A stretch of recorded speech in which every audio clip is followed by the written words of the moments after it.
Hello and welcome to the MHG podcast. As usual, life can be a little bit miserable, life can be a little bit dark, but we are here to bring you as much light and as much joy as we possibly can, because once again, I'm Bradley, and a little bit different this week because life gets in the way. Stu and I are going to be separate. No real usually intro bit that we usually do. I don't know who's got more this week, whether it's me or Stu, so I will just ask a general question. What have we been playing? First up for me this week is A Way of the Hunter 2, which is a sequel, unsurprisingly, to A Way of the Hunter, which is a hunting simulation game. And I'm really not sure how I feel about this as a game.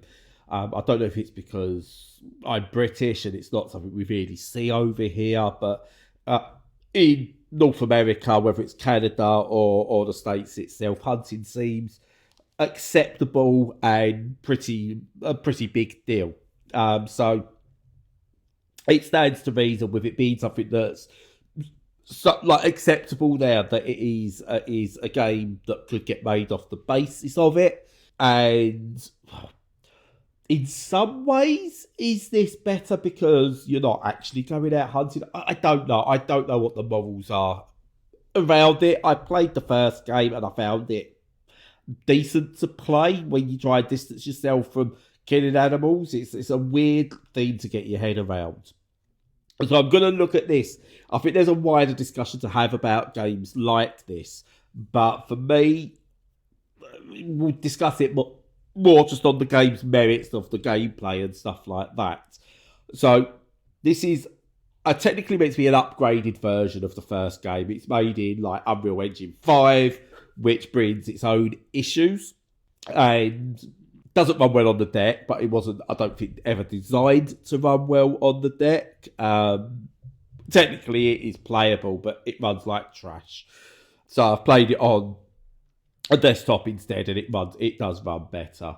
So basically, you start off as a lonely hunter. You get a basic rifle. You go around, you search for animals, hunt them, and then the idea is with this, it's a business. So you're selling them for profit, for food, for hide, for making leather, and so on and so forth. So it's got this incremental thing where you go out, you hunt, you sell, you earn more money, you buy better equipment. You go out, you search, you hunt, blah, blah, blah, and it's just rinse and repeat that cycle. And what you do immediately get here, especially with being in Unreal Engine 5, is the environments in the game are spectacular. They really, really are. Me and Stu have spoken in the past about digital tourism, and this is a game that definitely brings an aspect of digital tourism to the table, where I've got very little chance of going to sort of the Canadian wildlands or anything like that. So this is something I can do in game. Again, I'm looking at the shooting of animals. It's not something I'm really into, and I didn't really enjoy it. I didn't get satisfaction from it. When you're playing a war game or you're shooting aliens or zombies and things like that, there's, I think, less to be morally panicked about, because if you're in a war game, a Call of Duty or something like that, there are enemies that are fighting back at you, and there's story reasons for that. It depends, no matter what side you're on. A horror game, there's reasons for that. It's survival. Aliens, zombies, they're monsters. We've been trained that that's what they are. But just wild animals living their lives, morally, it's such a weird one. And I don't know if I can separate it. But as I said, the mechanics of the game are really well done. It's aiming a shot, taking a shot, using the better weapons. You feel the differences, and you do feel like, you are on trying to be quiet, trying to sort of navigate your way through and hunt. And there's the different things you can get for it are good. You've got a companion, so a bloodhound type dog that will go and retrieve kills for you. And in many ways, is this just, the more modern equivalent of a duck hunt? And we was fine with duck hunt. But with a duck hunt and things like that, it was very cartoony. This is very realistic looking. In Unreal Engine 5, I said it's almost like digital tourism in terms of how realised the world is around you. And yeah, it's a weird one. I don't know if it's a cultural thing. Being from the UK, we don't really do this like outlandish hunting. You know, and I'm in agreement with it, banning fox hunting, for example. We don't want to see hunting here, but I say North America, it does seem a lot more acceptable. And yeah, it's a weird one for me. Game is mechanically sound, still in early access, looks lovely. I don't know who this is for. So again, I'm not going to comment and go, this is wrong, because again, culturally, it's not aimed at me. It's not aimed at probably people from the UK or Europe as much. North Americans, yeah, I get maybe why they might pick it up. Yeah, it's a strange one. Can't recommend it, but it does what it needs to do and probably does it well. On to my second game, and I do apologise because I do have occasional hiccups at the moment at the time of recording. You know, a little bit broken. But my second one, I could have said for my sins, because my second game this week it is Sintopia, which is a very interesting game. It's a dungeon master, dungeon keeper type game with theme park-esque elements to it. So you're basically in charge of running hell, and you get people who've committed sins come down to hell, and your job is to punish and re-educate them. And the way that this works in the game is pretty interesting. Is that people come in and you have to punish them, and then you kind of build this theme park of punishment rides in a way. And then you kind of, once you've re-educated a soul, what will happen is they can get picked up, reborn, and they go back out to life. But depending on how you've re-educated them, will be the life they lead, and they can come back down to hell. And that's kind of the loop of the game. You kind of get them in, you assess them, you punish them, you re-educate them, you send them off. And it's a really interesting concept. I don't think it's perfect. I think there's a lot more that they could probably do with this. And it's very much level-based as well, like early on especially. As I say, it's about building efficiency. So if you've played a Planet Coaster or a theme park, you know, people come in and you kind of got to have things for them that they go to, so punishment rides type things, and just different ways of then they're sort of re-educated. I mean, you've got to have pathings all correct and make sure they will go to these places, and that punishments will do this, and you earn points that you can then spend to then go and spend it on other stuff and build. That kind of thing goes on throughout. But as I say, it's not great, but it works in a way that it takes an existing formula of games and does something a bit different with them.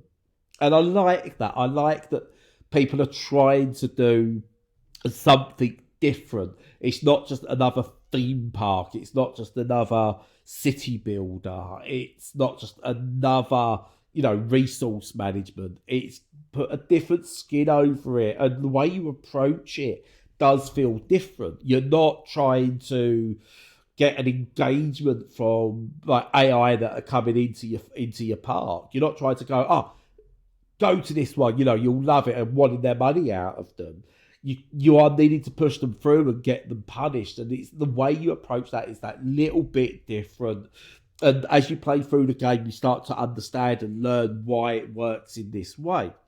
And the fact is that the game's broken up into really two segments of hell. And there has the punishment, the re-education parts to it.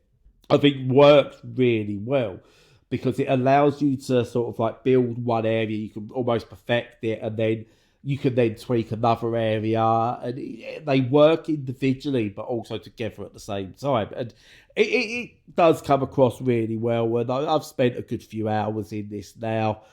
and enjoying like the idea of how do you keep this cycle going, because technically with this, hell is a business. You need souls to come through, but you need them to then live a certain type of life, and it's how you re-educate them, and so on. And I'm enjoying it. It's a very hard one to just go out and buy this, it's a great game, because there are bits in there that are bit cumbersome to play through, and a couple of hours in I was getting a bit, do I really like this? And then it clicked a bit more and I was enjoying it, and there's a lot of peaks and troughs with how this game comes across and how much I was enjoying it. But I think overall I am enjoying it. I'm having a good time with it, and it's a 25-ish pound game. If you're into city builders, you're into theme park managers, resource management, and you want something a little bit different, it's recommendable enough. And just the word warning, technically it's unsupported on the Steam Deck, and I am going to say that is the case. But I was able to play it on the Steam Deck, but it would crash at random intervals, and we're not talking like every 5 minutes, every couple of minutes. It would seem to get to a point I'd be playing it and then it would crash, and then I could start it up again and I might be able to play another couple of hours of it and then it would crash. It's an unstable game on the Steam Deck, weirdly enough, but I was able to play it. But I wouldn't recommend playing it on the Steam Deck. I think if you've got a desktop PC, it is probably best played on that. But it's a weird one. Give it a look. And see how you get on, I suppose, is the recommendation with this one. I don't think this is why you can just go straight out and buy, but there's something there with this.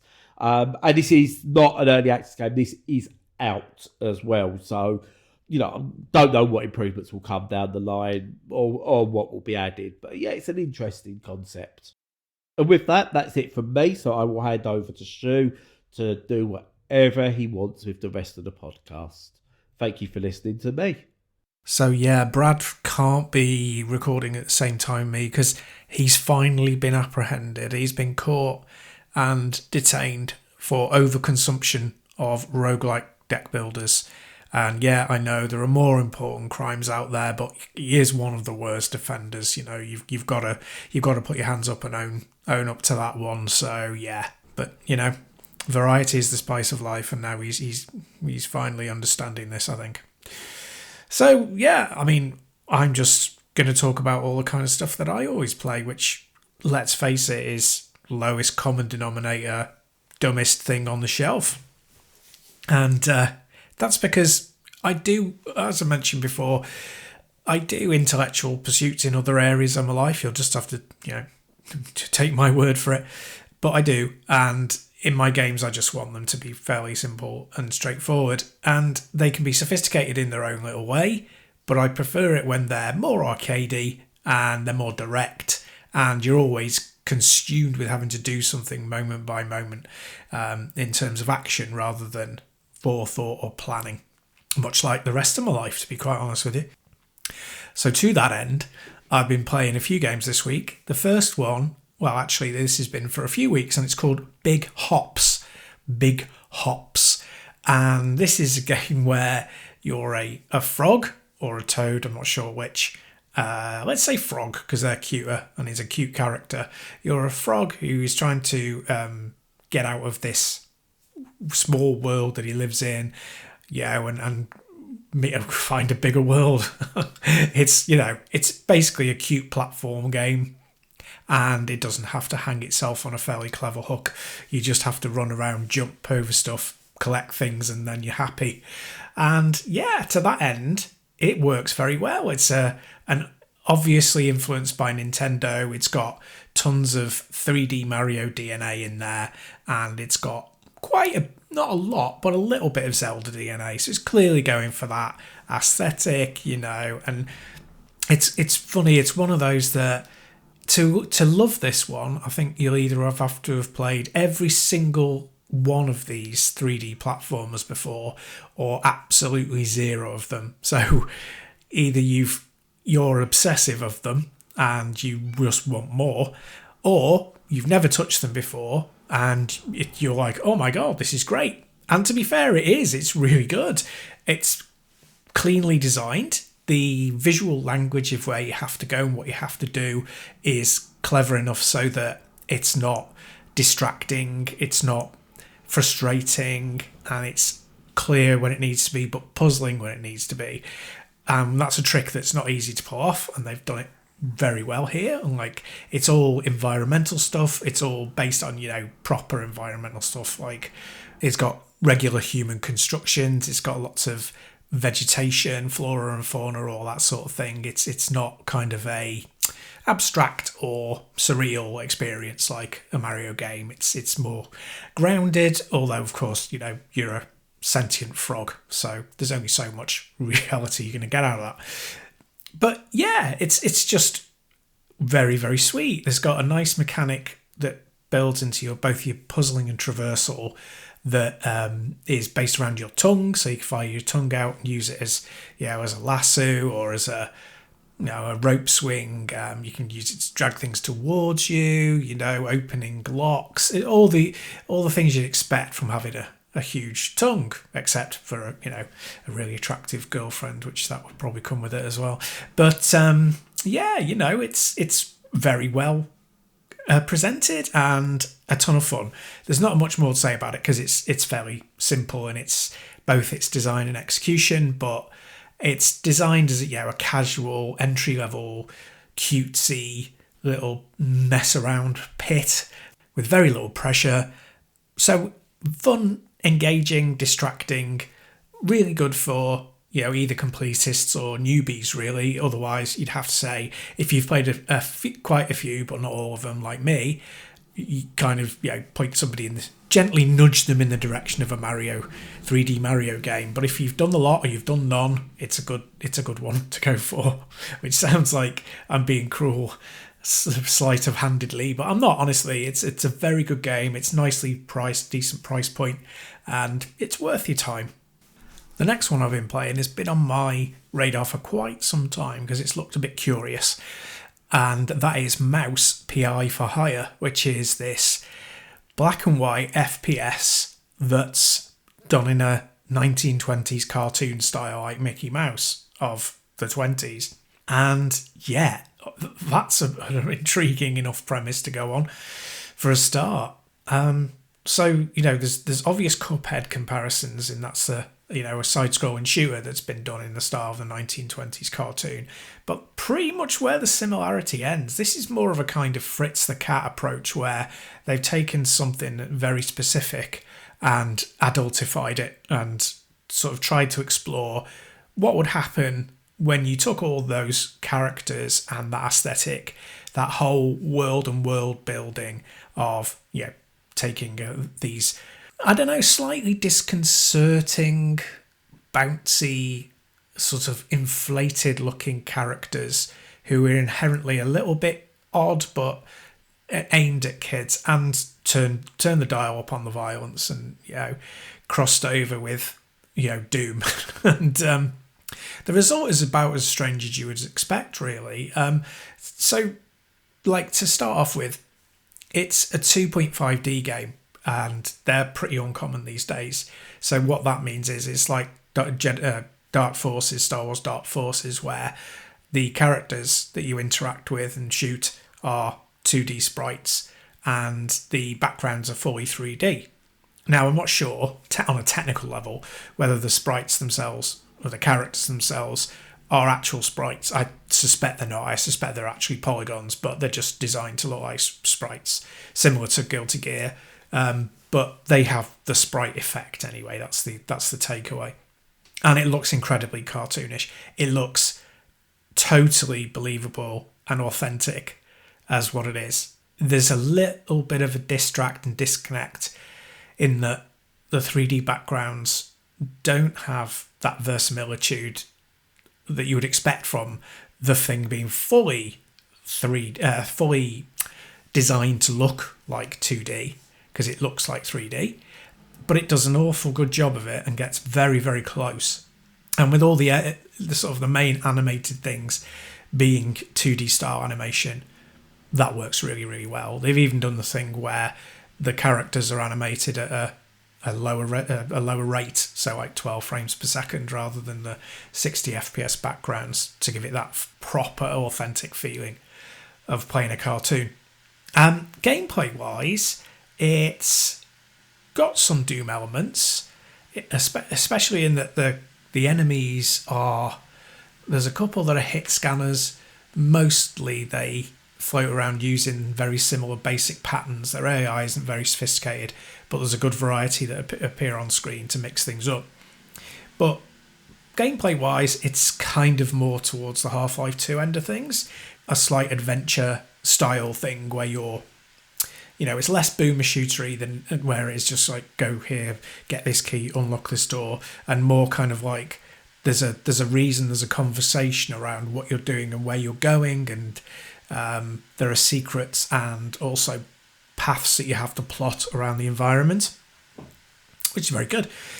I like that. The story itself is okay. It's like a detective thing, and I won't go into too much detail, so not to spoil things, but there's a heavy sort of detective styled plot in there, which is deliberate so that it gives you a bit more depth and a little more sophistication and a bit more of intrigue to keep you going on through the narrative. The only problem I have with that is that it's not very witty. I kind of, with the graphics and everything, I expected it to be either a very witty kind of deconstruction of the style, or that it would be very dark and very gritty and be packed full of swearing, sex, Fritz Cat style. And it kind of lands somewhere in the middle, which is a little bit odd. But hey, that's what they've gone for, and it kind of works. Not brilliantly, but it works enough. It's getting very good reviews, so it's definitely hitting the right demo. Definitely. The style of the hand-drawn art is exceptional. It's really great. It's totally in that, Steamboat Willie look and feel, which I really appreciate. There are some nice things with, not secrets, but you need to use a lock-picking mechanism at times, which is fun and not too difficult. But it just mixes things up a little bit and it's good. The weapons, there's a lot of decent variety, and how they perform very different from one another, which makes it more of a boom shoot, which is good.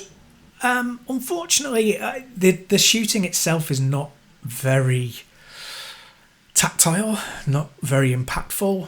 The guns themselves are just not much fun to use, which is a bit of a shame, bit of a detractor.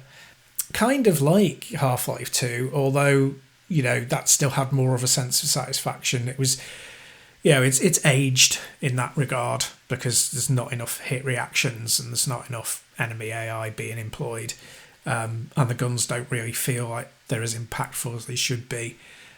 Gravity's a little bit off with them, inertia. And this falls into that trap, even though it's 20 years later on. And it doesn't completely ruin the game, but it makes it more of a kind of, okay, kind of experience than a, oh, wow, kind of experience. And it certainly puts the other game that I'm going to speak about next really puts it into perspective for me. And playing them side by side is not recommended because it does kind of put it to shame. However, that said, it's a decent enough game. It's complex. My reactions to it are complicated because on the one hand, it looks great. Its atmosphere is excellent, and I really appreciate the hard work they've put into making it engaging and bringing back a lost art form that's not completely lost but almost lost, and embracing it, and also their commitment to the level design, which is really good. And it's the only game I've ever played that's done in a black and white film style as well. I think there are others out there. I can't think of any. There are lots that are just monochrome, that are just either black and white or sepia and black or whatever. We've all played games that are just pick one or two colours, but one that's designed specifically in the old school Hollywood black and white film style I've not played before. So that really is good. And playing a full game in black and white that's a first-person shooter is quite odd. How they use the design language, the visual design language, to help you see things properly against the backgrounds is quite clever and worth checking out, even if you just watch some playthroughs. But yeah, it's kind of odd because I can recommend it. I think I would say it's worth playing, especially as it's unique. It's not exceptional and it's not a must-buy. You can afford to sit on this one and wait a while, I would say. But I would recommend that you check it out, see if it takes your fancy, because it's got a lot to recommend it. Finally, and by far the biggest release on my list this week, I've been playing for the last week and a bit, which is Pragmata, which I've been talking about a lot over the last few weeks. And this is Capcom's latest. It uses the RE engine. It's a over-the-shoulder third-person adventure, and you shoot stuff. And even with all those things in mind, it isn't Resident Evil. And not only is it not Resident Evil, it does a lot of things that are very, very different. So, you know, you get to where you think the limits are with third-person, you know, military-style shooters or horror shooters, and then they come out with something new, and it really impresses you. And Pragmata, even as I'm a Capcom stan. I've been a Capcom stan since I was a child. First arcade game I ever hammered to completion was 1942, and then the next one after that was Strider. And yeah, I've never looked back, and I'm obsessive, and I never stop going on about how good they are. We've dedicated a full episode to how good they are. Check it out. Episode 300. And yeah, no, I obviously was going to get this day one because I played the demo and I really enjoyed it. And I was like, I'm intrigued to see what they're going to do with this. So the premise is that, and you probably know this because it's been all over the internet, but you're a guy who's stuck on a space station and you find an android and you have to solve the mystery of what's going on, battle your way through a load of AI enemies and rescue this android, basically. Or you together have got to join forces to escape. And the way that the game plays out is that your character, Hugh, goes around with a set of weapons and employ their destructive capabilities against these robots. However, you're nowhere near, you're not powerful enough with your weaponry to be able to destroy them without the assistance of your little android companion who hacks the droids, and you're able to weaken them enough for them to be destroyed. And how this happens is you use your normal controls on the sticks and using the triggers to move and shoot, and you have the face buttons to operate the AI, which plays out a little bit like little hacking mini games that you would play in games. The combination of the two works so much better than you would ever think, and it does it by cleverly, slowly, and very intentionally layering on what the abilities are that you have behind those actions. And what it does is it places tiles in the grid that you use for hacking that do have different abilities, and you gain those abilities through play and through various other things, and passing through those as you go along adds different effects. And I won't go into the detail of those because you definitely want to play through and discover them for yourselves, but they would do as you would imagine they would do in a shooting action game, and probably more besides. And the important thing is that you only have a set stock of these at the beginning of a level, and you need to collect more as you go along to replenish them. And as I say, that ties in nicely with getting upgrades later in the game. There's a whole massive upgrade system which is very intuitive, very open-ended, but also very satisfying. There's also a really excellent variety in the robots that you fight. They come in all different shapes, forms, as you'd imagine, and they all have different abilities and patterns, and they mix together on the screen so that you've got to cleverly work out what you attack first and in what ways. And that's where the genius of the game comes in. And it's because there's a level of sophistication to blending how you bring these things down, especially in large groups. And as you know, you're always outgunned, pretty much. And there's a real clever way that it builds up so that you're zipping around the environment because your suit as Hugh, the protagonist, he has thrusters on his suit so you can dash. And he also, there's all sorts of other things that come along with that, again, that I won't spoil. And you got to combine all of his movement set, and he has a stamina bar based on how many times you can dash. And you've got to cleverly work out how to use that in conjunction with which abilities in the hacking. And there are very few games that do that. It's a very tricky balancing act to make both the running and gunning and the hacking combined at the same time to not make you feel stupid or overwhelmed or overwrought or that it's unfair. And it does it beautifully. It really does. It does it absolutely beautifully.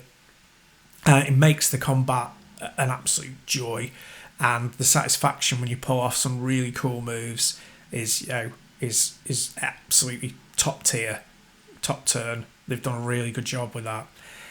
What puts the icing on the cake with this is several things, but first off, the story. The story is really engrossing, and it's not particularly new, it's not particularly surprising, but the acting and the script and the way that you become bonded to the android and feel very protective of them is so important to the plot. It's so important to how you play.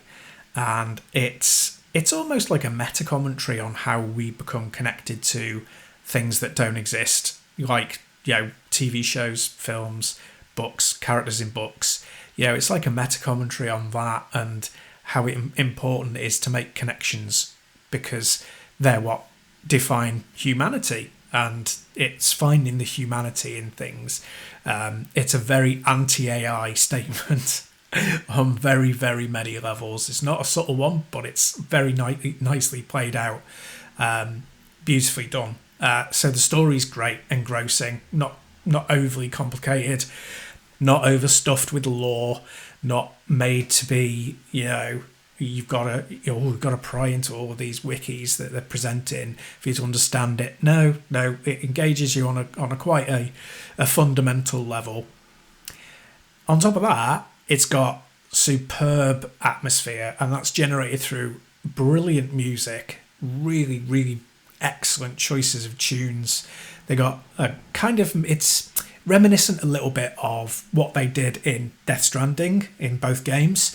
There's a mix of kind of soft, willowy, kind of gentle tunes that are like, taken in a spring breeze.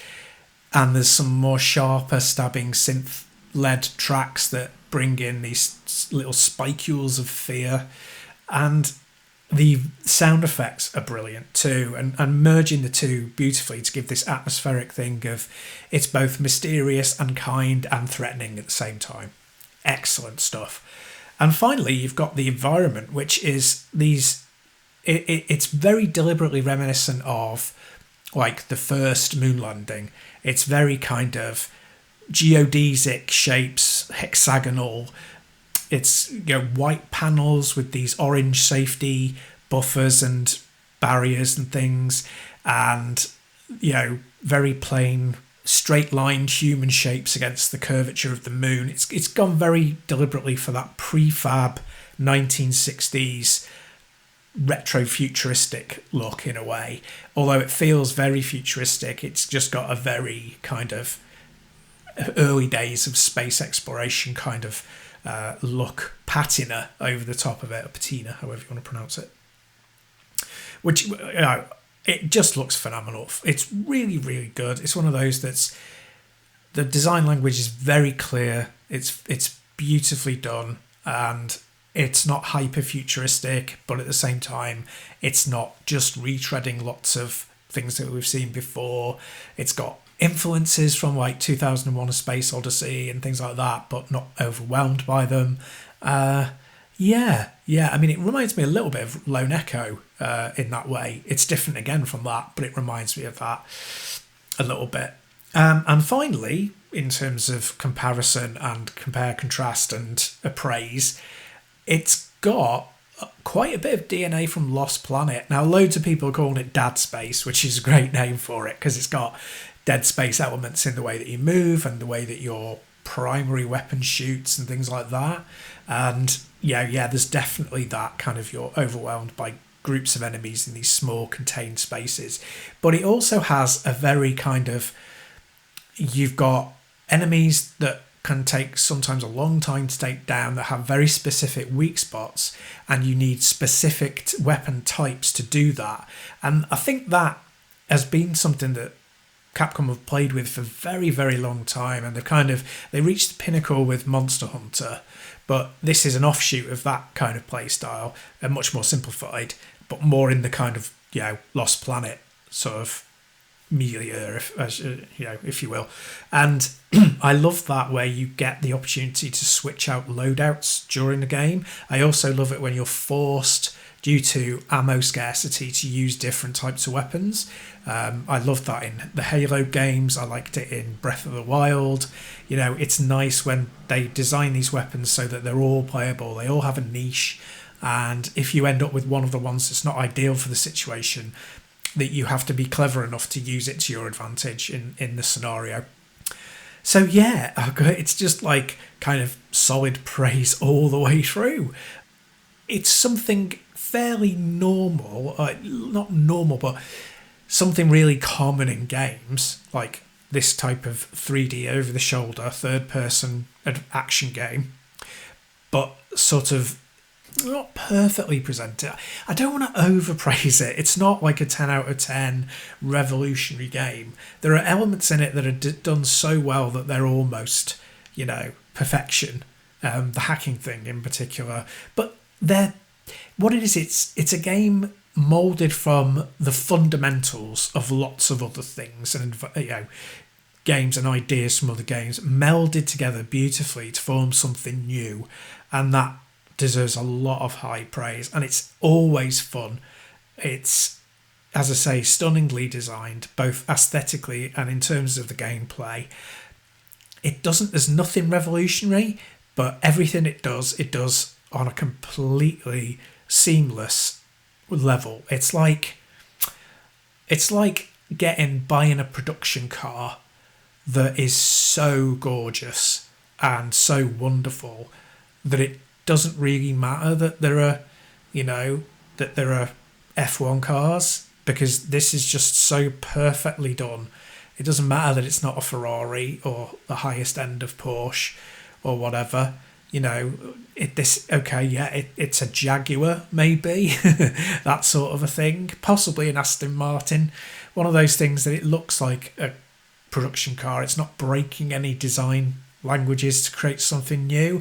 It's not going to break any land speed records, but it just looks wonderful. It's the pinnacle in its class kind of thing.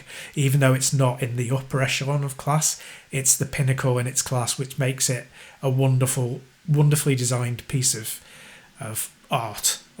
And it is just that. It's a wonderfully designed piece of art that is also a fantastic game. And if you've got any interest whatsoever in third-person action games, it will be one of your favourites of the year, if not your favourite. And it's got a lot of competition with, like, obviously Resident Evil Requiem, and also that Saros coming out from Housemarque. But I think it's going to be up there in the conversations. So please don't sleep on this one. Definitely want to pick up ASAP. Yep, so Brad's done his sign off. Time for mine. Just hope you all have an excellent week ahead. Follow us on all the socials. Make sure you check out our content on the website. Join us on Discord to chat. And until next time, stay safe and stay sane.